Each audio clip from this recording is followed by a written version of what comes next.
कोशिका की खोज किसने और कैसे की? कोशिका की खोज रॉबर्ट हुक ने 1665 में की थी। उसने कोशिका को कॉर्क की पतली काट में कोशिका को जीवन की संरचनात्मक व क्रियात्मक इकाई क्यों कहते हैं? उत्तर, अनेक जीवों का शरीर केवल एक कोशिका का बना होता है। जैसे अमीबा। बहुकोशिकीय जीवों का शरीर अनेक कोशिकाओं की होती है जो विभिन्न कार्य करती है और विभिन्न अंगों का निर्माण करती है। एक कोशिकीय जीव की सभी जैविक प्रक्रिया एक ही कोशिका में होती है। बहुकोशिकीय जीवों में भी प्रत्येक कोशिका मूलभूत जैविक प्रक्रिया करती है, जैसे श्वसन, प्रोटीन बनाना आदि। अतः कोशिका जीवन की संरचनात्मक व क्रियात्मक इकाई है। नेक्स्ट क्वेश्चन, अनगढ़ सूक्ष्मदर्शी के द्वारा देखा। नेक्स्ट क्वेश्चन है, कार्बन डाइऑक्साइड तथा पानी जैसे पदार्थ कोशिका से कैसे अंदर तथा बाहर जाते हैं, इस पर चर्चा करें।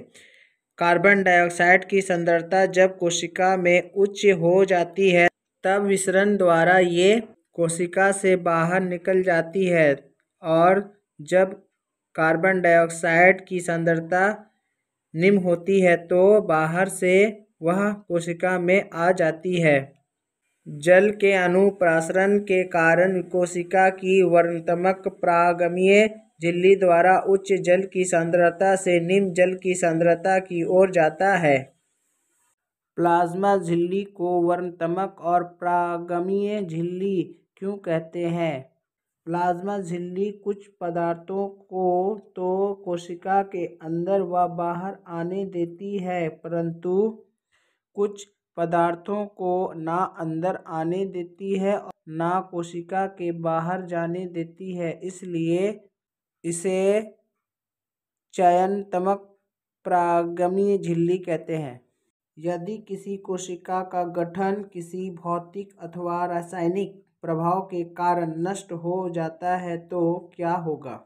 उत्तर, यदि कोशिका संगठन नष्ट हो जाता है तो कोशिका अपने कुछ आधारभूत कार्य जैसे श्वसन, पोषण, उत्सर्जन आदि नहीं कर सकती तथा प्रोटीन का निर्माण नहीं कर सकती, जिससे जीव के समस्त कार्य रुक जाएंगे तथा जीव की मृत्यु हो सकती है। लाइसोसोम को आत्मघाती थैली क्यों कहते हैं? उत्तर लिखेगा, जब कोशिका नष्ट होती है तो लाइसोसोम फट जाते हैं तथा एंजाइम अपनी ही कोशिकाओं को खा पचा लेते हैं, अतः लाइसोसोम को आत्महत्या की थैली कहते हैं। पादप कोशिकाओं तथा जंतु कोशिकाओं में तुलना करें। ठीक है, आप इस तरह से लिख लीजिएगा एक बार, एक लाइन। जंतु व पादप कोशिकाओं में तुलना निम्नलिखित है। उसके बाद यहाँ से आप स्टार्ट कीजिएगा कॉलम पढ़कर। इधर लिखिएगा पादप कोशिका और इधर लिखिएगा जंतु कोशिका। ठीक है, पॉइंट नंबर 1, पादप कोशिका में सेलुलोज की बनी कोशिका भित्ति होती है, जंतु कोशिका में कोशिका भित्ति नहीं होती। सेकंड पॉइंट है, इनमें हरी लवक पाए जाते हैं, इनमें हरी लवक नहीं होते।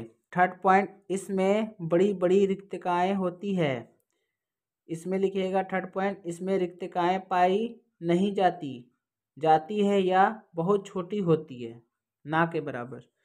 पॉइंट 4, इसमें सेंट्रोमस नहीं होता। पॉइंट 4, इसमें सेंट्रोमस होता है। नेक्स्ट क्वेश्चन है, पैरेकैरियोटिक कोशिका यूकैरियोटिक कोशिकाओं से किस प्रकार भिन्न होती है? यूकैरियोटिक कोशिका, पैरोकैरियोटिक कोशिका। ठीक है, आइए। सामान्यतः आकार बड़ा होता है, आकार कितना होता है? 5 से 100 माइक्रोमीटर के बीच। ठीक है, सामान्यतः आकार छोटा होता है, कितना होता है? 1 से 10 माइक्रोमीटर के बीच।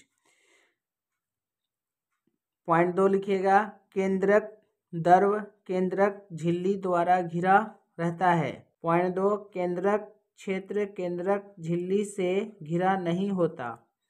यहाँ लिखिएगा थर्ड पॉइंट, एक से अधिक गुणसूत्र होते हैं, एक मात्र गुणसूत्र होता है। पॉइंट 4 लिखिएगा केंद्रिका पाई जाती है। पॉइंट 4 केंद्रिका नहीं पाई जाती है। पॉइंट 5 झिल्लियों से बने कोशिकांग पाए जाते हैं। पॉइंट 5 झिल्लियों से बने कोशिकांग नहीं पाए जाते। पॉइंट 6 कोशिका विभाजन समसूत्री तथा अर्धसूत्री दोनों विधियों से होता है। पॉइंट 6 कोशिका विभाजन विखंडन या मुकुलन द्वारा होता है। यदि प्लाज्मा झिल्ली फट जाए अथवा टूट जाए तो क्या होगा?